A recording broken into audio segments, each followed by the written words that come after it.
What's going on, Badger Nation? Welcome to the PPC Den podcast, where for over 250 episodes, we've been your home for all things Amazon PPC tips, tricks, and strategies to make your Amazon PPC a little bit easier and a little bit more profitable.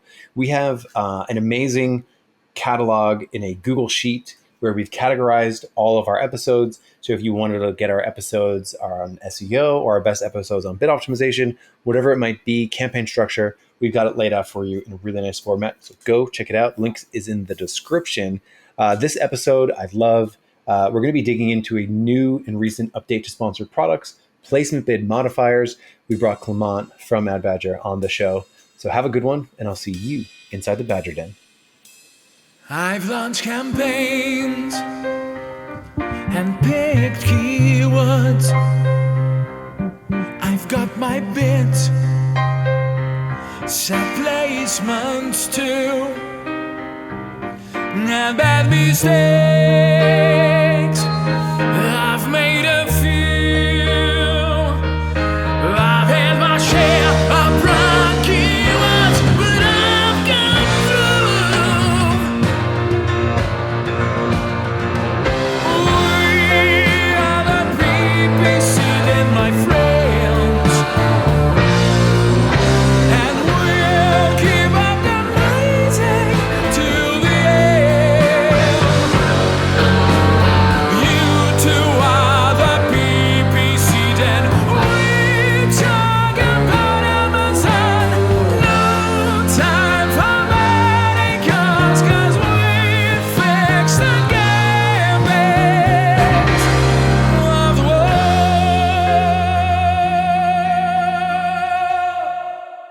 Placement settings for sponsored products. Clement, this is actually one of my favorite topics. What about you? Yeah, it's good because it gives us so many opportunities, so much control. To me, I consider like top of search, product page, rest of search, placements to be just like classic bread and butter PPC optimization. It's like, let's do some math. The Holy Trinity. Let's do some math. Let's have some strategy and start using it. So in case anyone's out of the loop, let's break down what sponsored product placement bid modifiers are. Sometimes I refer to them as like placement percentages. So Clement, please define what these things are for the good people out there. Sure, that's how much you are willing to increase your bid by. It's a percentage between 0 and 900%. And because we are on Amazon, you cannot do negative placement modifier. That's just increasing your bids.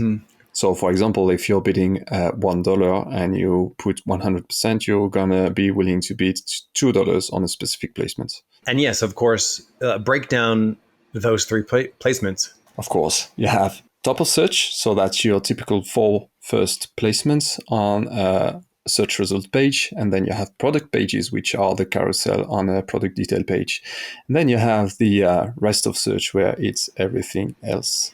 Yeah. And a couple points there. I hate, in all capital letters, I absolutely hate that you cannot decrease your placements. It is painful.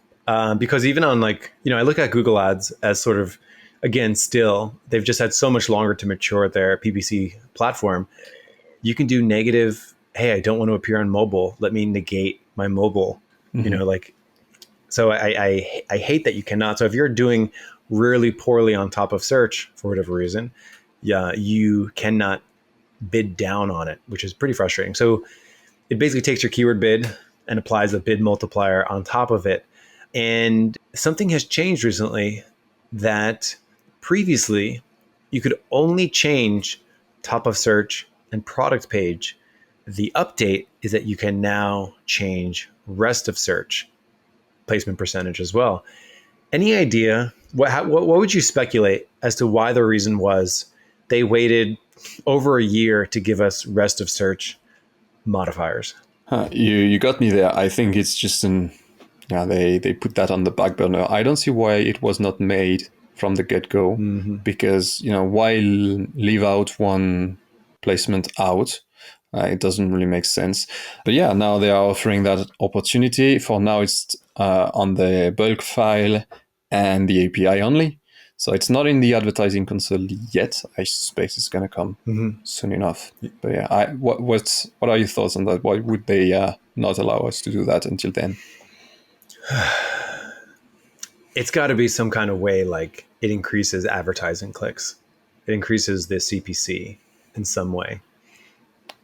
Because they maxed out the other placements, now they're allowing us to increase the rest of search bids to make more Something money, like right? that. Because like why wouldn't they? that's what they want. Yeah, like why wouldn't they give it to us originally? Like you could just, it's not as if you could decrease it. So why not give us the option to increase it?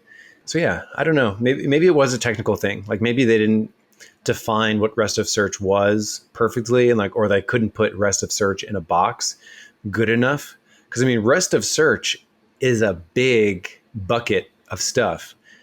It is. Oh, yeah. It is everything that is not the top bar, the top row of sponsored products. So it includes, the second sponsored row on that first page, all the way up to any other sponsored product in any of the pages. Yeah. So it includes a big range. So maybe there was a technical reason where they couldn't put it in a box, and now they can, and now you can modify your percentage, which is also interesting because at what point do you increase your rest of search big enough that you end up landing in top of search?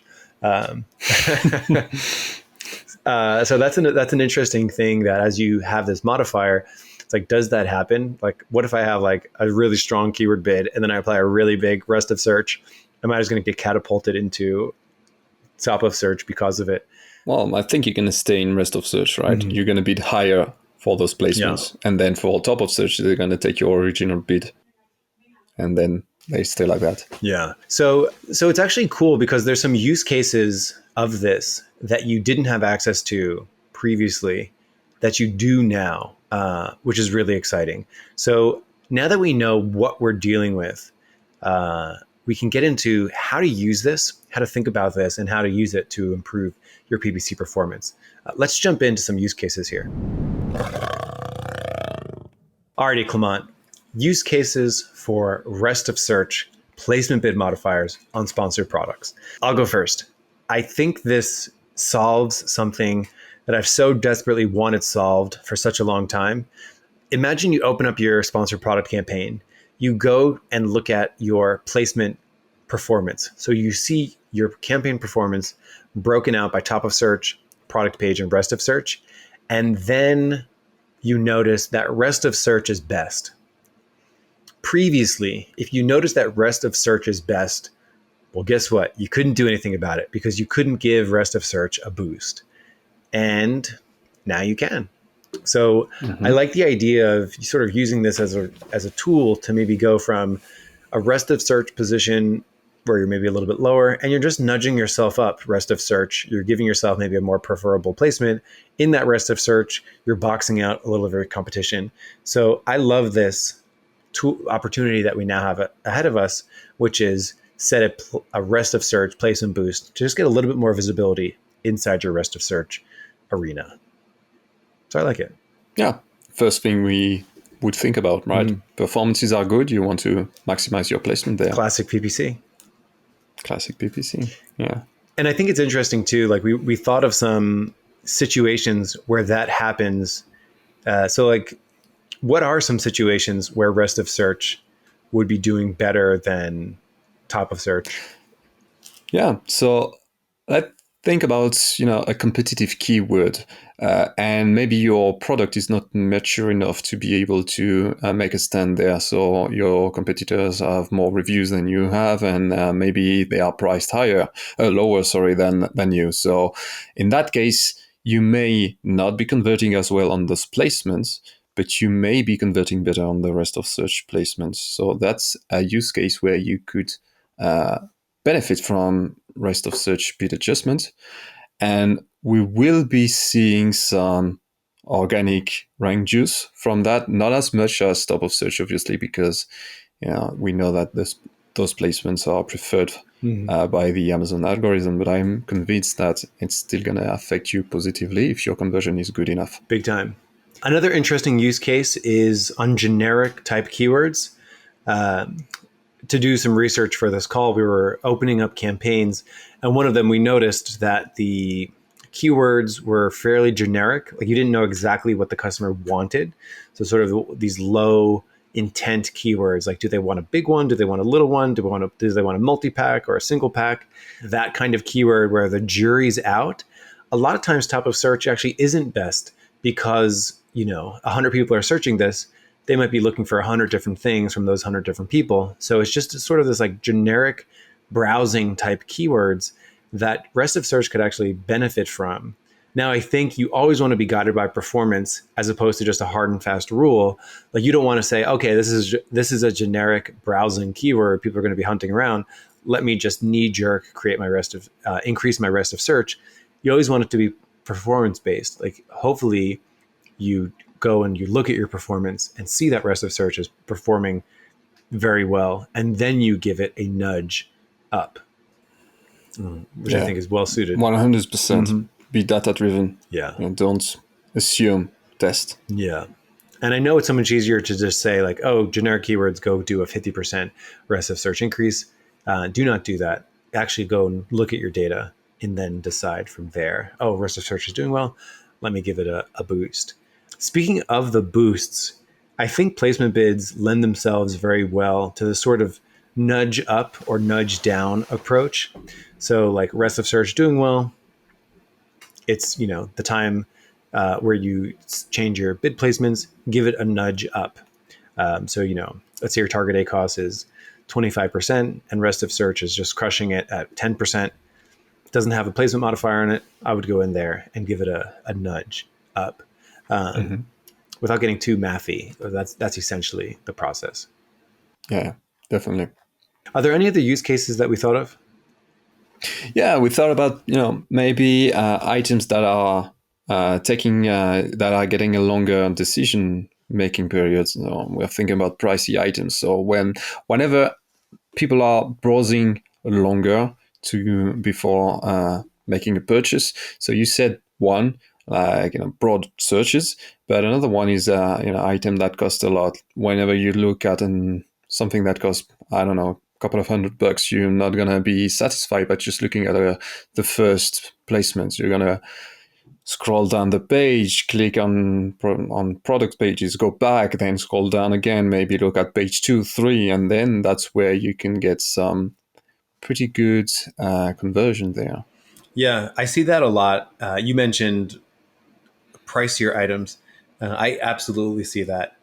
In fact, I think pricey items have a lot of trouble in the top paid placements, and they have trouble in the top organic. I think they have trouble getting to the top organic placements as well. And I think it's sort of a click-through rate and conversion rate issue where even if the product page is perfect, people love the product.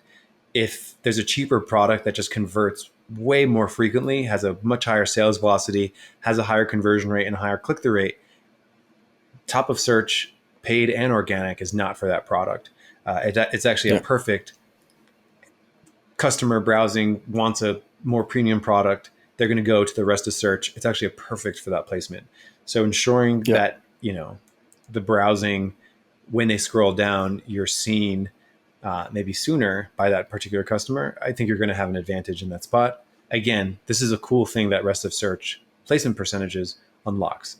Yeah, and it could actually be detrimental to show up on top of search for those products because the conversion is low. Amazon will derank you. So by targeting rest of search, you are kind of protecting your organic rank and making sure that you are leaving out those popular placements to cheaper items, but not leave out some of good sales. Yeah. The last thing we have here are lower competition. So like lower CPC, potentially lower ACOS. What did you mean by that? Yeah, so because people are often focusing on top of search, that's kind of the king of the placement. Everyone wants to go there. The conversion is high. The competition may be overseeing the rest of search, and you may have lower CPCs there. So with the introduction of the bid modifier on rest of search, we may be seeing a shift there, but it's going to be interesting to see how it unveils. Yeah. And those are some use cases. I'm most excited for the. I mean, we've already seen it. We had to click on just one campaign to see rest of Yeah. search doing best. So it's not every campaign. Like many campaigns, we would hope that top of search is absolutely crushing it. But every once in a while, you're going to see rest of search being best. And now you have the opportunity to give rest of search a little boost. Let's jump into our final thoughts here about the way that the Amazon algorithm behaves and things to avoid, numbers to maybe give this out of the gate, some mathematics to consider as well. Alrighty, Clement. So some algorithmic considerations here. As we know, Amazon doesn't purely behave by math. There's a lot of weird things that the algorithm considers. So I think one of the first questions that people have is like, oh, now that I can do a placement modifier on all three placements, shouldn't I just set my keyword bid to the lowest performing placement, and then the top two, I do a percent better than the keyword? And this is a really painful question to answer for me, because like in a perfect world, the answer should be yes. Like, let's say you're targeting a 20% ACOS and your top of search is like 90%, 100%.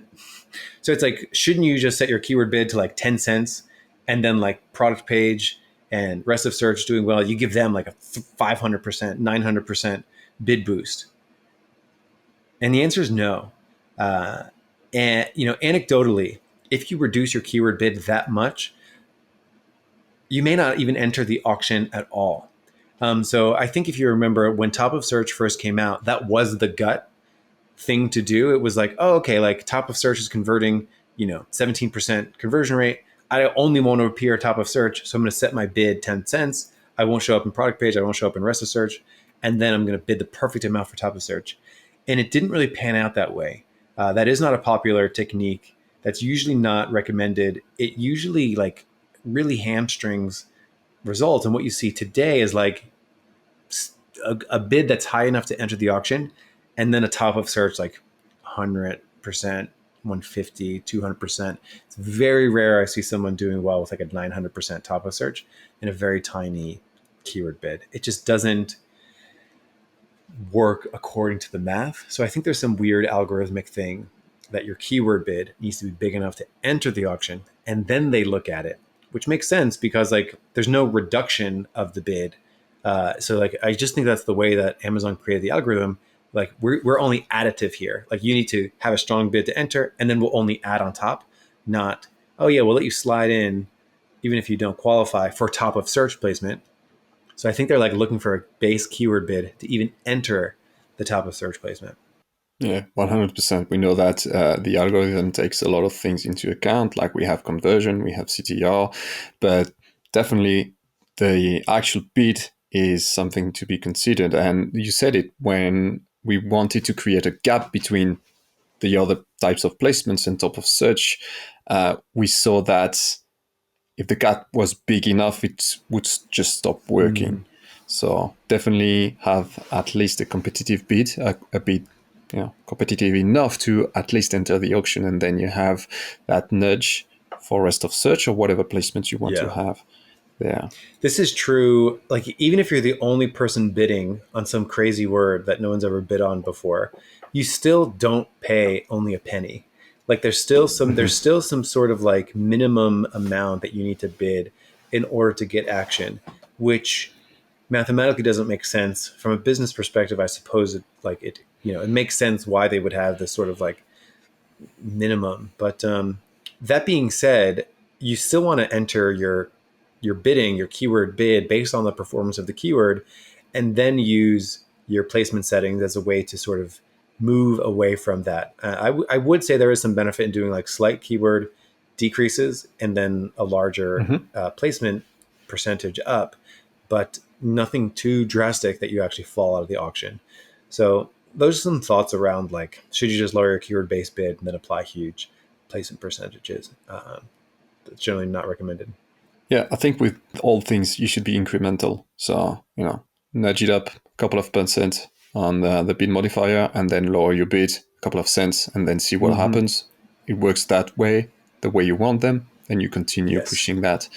But yeah, no, go from $1 to 10 cents and the At your peril. crazy percentage increase. Yes. Yeah. So you brought up the second thing that I wanted to talk about here, which was like the actual math. So like, let's say you do log in and you notice rest of search being a lot better than other placements or under your target ACOS. It's a perfect opportunity to give it a slight nudge. So the way that I would, like the easiest 80-20 for a person to manage this, if they're managing it manually, is to just sort of like log in, look at your placement percentages, certain frequency every month. So like at least monthly, and then more frequently for higher volume campaigns, sort of look at that and see if your rest of search is doing better than your target ACOS, better than your average, and then give it a slight nudge. So, 5 points, 10 points up or down, I think is the move to make. It's easy. Yeah. It is. You don't want to rock the boat too much. You don't want to go in there and just jack up your rest of search. Oh, okay, I'm going to jump it to 300%. It's all about the sort of slight nudges, look at the level of performance, and then make modifications from there. Yeah. And you could get to 300%, but not in a day. Mm-hmm. Yeah. And tell me a little bit, you had a strategy which I find really interesting, which was, we talk about segmenting campaigns based off match types. Separate your broad, phrase, and exact, generally a good practice. And tell me about segmenting campaigns based off placements. Talk to us about that. Yeah, I don't like to mix placement modifiers because the placement, they behave differently. So I like to keep the control on my campaigns. And I think that would be interesting to be targeting. You could potentially have 3 types of campaigns. One that would be targeting top of search, and the same one, or the same targets that would be targeting product pages. And now we have the option to be targeting rest of search as well.